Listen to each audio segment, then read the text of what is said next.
Aujourd'hui, nous allons partager avec vous une histoire miraculeuse d'un des prophètes qualifiés l'ami d'Allah subhanahu wa ta'ala. Imaginez l'ami d'Allah. Cet homme qui adorait tellement son Seigneur jusqu'à ce que Allah lui désigne comme ami. Ibrahim Khalilullah.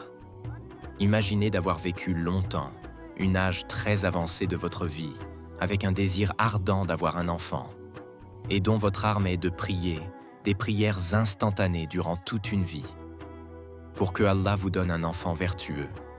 Un jour, alors que vous êtes vieux et fatigué, Allah vous donne ce que vous lui avez demandé, un enfant vertueux. Cet enfant grandissant commence à t'aider dans tes travaux. Et un bon jour, votre Seigneur vous demande, dans un rêve, d'égorger cet enfant, que vous avez longtemps attendu sa venue. Voici ce qui est arrivé à Sayyidina Ibrahim alayhi salam, un homme connu par son courage et sa dévotion à son Seigneur, un homme dont sa foi est exemplaire, et une vie où c'est la volonté d'Allah qui compte.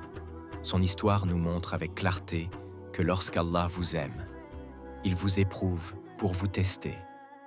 Donc Ibrahim alayhi salam fait partie de ceux qui ont réussi leur test. Qu'Allah nous fasse partie de ceux qui réussissent. Mais avant de continuer, n'oubliez pas de vous abonner et d'aimer la vidéo pour nous soutenir de notre travail dans l'islam. Sayyidina Ibrahim est l'un des prophètes qu'Allah a envoyés. Il vivait dans une société mécréante qui vénérait des idoles à la place de leur Seigneur. Ainsi, Allah envoya Ibrahim pour que cette société croie en lui. Mais ces gens étaient têtus et ils réfugiaient catégoriquement. Ils avaient transgressé le prophète Ibrahim. Et même son père faisait partie de ceux qui vénéraient les idoles. La mission de Ibrahim alayhi salam a coïncidé avec le règne du roi Namrod, un roi connu que par ses transgressions. Mais Ibrahim était un homme qui croyait fermement à son Seigneur. Et il était prêt à accomplir ce qu'Allah lui avait confié, jusqu'à détruire leurs idoles. Ainsi, son peuple s'est réuni pour le sanctionner en creusant un trou, afin de le brûler, et Ibrahim pria son Seigneur de le protéger de ce feu attisé par les ennemis d'Allah. Il a vécu jusqu'à l'âge de 86 ans sans avoir d'enfant. Et il priait toujours pour que son Seigneur lui donne un enfant vertueux.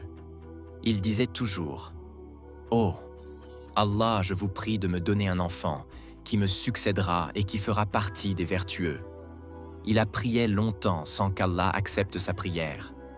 Ainsi, il priait jusqu'à verser des larmes pour qu'Allah accepte sa prière. Il avait 2 épouses, Sarata et Hadiara. Après quelque temps, sa prière fut acceptée.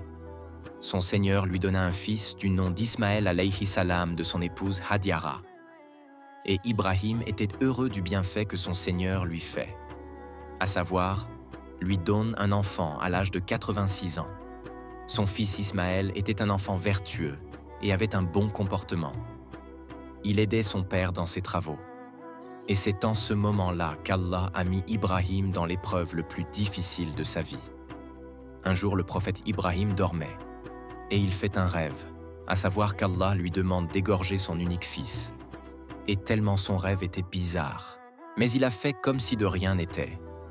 Et il savait que les prophètes dont il faisait partie, leur rêve n'était pas seulement un simple rêve, mais quelque chose qu'Allah leur demande de faire. Il refait le même rêve, à savoir égorger son unique fils. Ainsi, le prophète Ibrahim alayhi salam s'est rendu compte que ceci est un acte qu'Allah lui demande de faire. Et imaginez le sentiment que Ibrahim éprouvait. Il a vécu 86 ans sans enfant. Et là, il a un enfant qui commence à l'aider dans ses activités et ses besoins. Son Seigneur l'éprouve d'égorger cet être, qui lui est cher. C'est pourquoi le Coran a qualifié ceci de Ba'ala, c'est-à-dire une catastrophe. Et comme il était un prophète ne pouvant qu'obéir aux ordres d'Allah, il est allé voir son fils Ismaël pour lui informer de la volonté d'Allah, à savoir son rêve. À son arrivée, il lui dit « J'ai vu dans mon rêve en train de t'égorger. » Et il demanda à son fils « Comment tu as vu ce rêve ?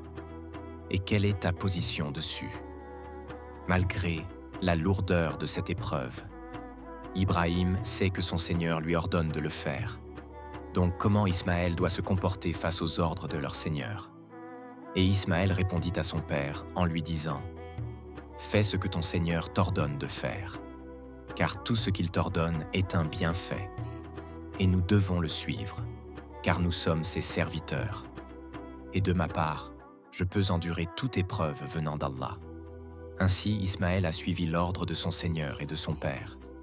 Imaginez leur niveau de leur soumission en Allah, et comment ils étaient prêts à accomplir tout ce que leur Seigneur leur ordonnait. Ainsi, Ibrahim amena Ismaël sur la montagne où il devait accomplir la volonté d'Allah. Le Coran nous dit que Ibrahim avait mis Ismaël sur la position ventrale pour accomplir l'ordre sans le regarder. Et Iblis lui dit, « Vous ne savez pas ce que vous faites. Comment un simple rêve peut t'amener à égorger ton unique fils ?» Et Ibrahim lui lance des pierres. Et Iblis prend la fuite jusqu'à être loin de Ibrahim. Puis il s'arrêta. Ibrahim avança et lui lance encore des pierres à 3 reprises. Ainsi, Iblis prend la fuite définitivement. Et Ismaël lui dit, « Père, attache mes yeux, mes mains et mes pieds. » Il savait qu'il était fort alors que son père était vieux et faible. Ibrahim aiguisa son couteau et se mit à étrangler son fils avec toute sa force. Mais le couteau, aussi aiguisé soit-il, ne parvenait pas à étrangler Ismaël. Et Ibrahim jeta le couteau en lui disant, « Pourquoi tu veux m'empêcher de faire ce que Allah m'a ordonné ?» Le couteau, lui, « Je ne suis qu'un serviteur qui accomplit les ordres de son Seigneur. Alors que mon Seigneur m'a interdit d'étrangler votre fils. » Tout à coup, Jibril amena un gros bélier venant du paradis et le remplaça avec Ismaël. Ainsi, Ibrahim égorgea le bélier. Ce bélier était le sacrifice du fils d'Adam. Ainsi, Allah accepta son sacrifice et l'amena au paradis. Ce bélier a fait 2000 ans au paradis. Ce jour-là, tous les habitants de la Mecque le mangeaient pendant 3 jours. On parle des 3 repas du jour. Après cela, les anges étaient convaincus que Ibrahim n'aimait que son Seigneur. Ainsi, Ibrahim a réussi son examen. L'acte d'Ibrahim était un grand acte pour Allah et tous ceux qui sont venus après lui, car il avait sacrifié quelque chose qui lui était très cher, après une longue attente pour l'amour d'Allah. Après cet événement, le prophète Muhammad, après 2 ans de l'hégire, commença à sacrifier des moutons pour faire revivre la sunna du prophète Ibrahim, et il l'a continué jusqu'à la fin de sa vie. Et cet acte, à savoir tuer des moutons et autres, son utilité n'est pas la viande ni le sang, comme le Coran l'a bien mentionné, mais son utilité est de suivre l'ordre d'Allah et la crainte envers lui. Donc il faut faire revivre cette sunna du prophète Ibrahim, comme le prophète Muhammad, sallallahu alayhi wa sallam, l'a bien mentionné, pour ceux d'entre nous qui peuvent le faire.